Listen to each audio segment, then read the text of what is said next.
But he had this address at the UN, his first time speaking there. He covered a lot of ground. I want to get your thoughts. How did he do, and what were the takeaways for you? Well, he did remarkably well at the personal level. He came out as a leader, is confident, respectful, and humble. And so this is the audience with a lot of head of states want to know him. But as a country, and more than any time before, China now emerged as a global power. China doing the right things on right courses, with the climate change, poverty reduction, and gender equality, disabled people's rights. You look at the First Lady's activities.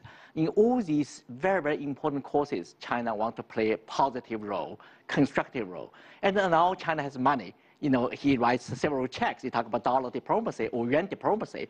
And from third world countries' perspective, from developed countries' perspective, they like this kind of development. And Xi Jinping said also very interestingly, he said, China's vote is always with developing countries. So you can see he finds a delicate balance.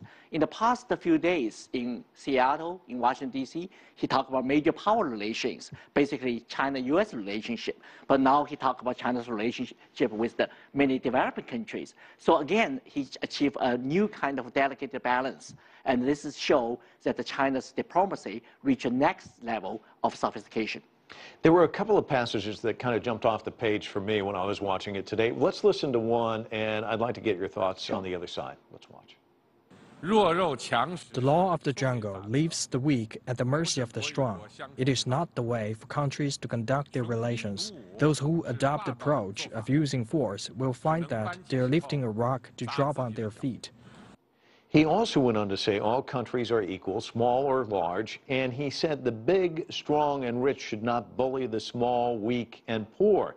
That obviously is going to go over well with the developing countries, but the point there, who do you think he's talking to? Well, actually, he could target the different kind of audiences. When it's domestic audience, talk about China should continue to take Deng Xiaoping's objective, peace and development is the theme of our today's world, just like 30 years ago. China benefit from peace and development. He can also talk about China's neighboring countries, that China will continue the peaceful development. You should not be afraid of. But on the other hand, I think he tried to criticize some of the countries or hegemony that the term now seldom used. But this underlying message is that China want to collaborate with many countries rather to be a kind of a power to challenge the status quo or challenge international order, but rather to reform the international system and to be more constructive to maintain the equality and dignity. And also he talked a lot about sovereignty. He also talked about this multipolar world, lots of views out absolutely, there. And absolutely. One of the things that I find interesting, years ago, the U.S. Secretary of the Treasury at the time, Larry Summers, said he'd rather have a G1 than a G7 or a G8. The United States obviously wants their voice. They want the megaphone. But it seems as though, as you watch today, Iran had a megaphone, Russia had a megaphone, China clearly did as well. Where's the U.S. land in this multipolar world, and do you see a shift there as well as far as more voices? Well, actually, Obama also had a very good talk. I mean, he emphasized human rights and democracy. I think that also quite well delivered. But Xi Jinping's speech, again, I think from Chinese perspective, it's really fascinating to see China emphasize all this cooperation. And multinationalism certainly resonated very, very well in the United Nations. The good thing is now China has a lot of contribution to make, not only just the money, but also peacekeeping, troop and force participation, and many other right causes China participate. So that certainly makes China as a well-respected stakeholder in the international system that can carry a long way to how to other countries, especially in Africa, South America, Middle East. These countries look at China. And Tianwei making the point that China stepping up with the checkbook, writing the checks, and others kind of falling in line afterwards. Talk to me about their leadership in that regard as well. Well, again, previously China did not contribute much in the international, courses. But because of China's remarkable economic success that now China could afford, and also Xi Jinping is a leader, I think more than any of his predecessors, willing to spend this money to enhance China's influence. Of course, with this kind of patience and China's role will become increasingly important, China also wants to enhance its voice in many courses. China wants to be on the head table in many, roundtable discussions about the global issues. So with this kind of money, you can foresee China's influence in the world stage is on the rise.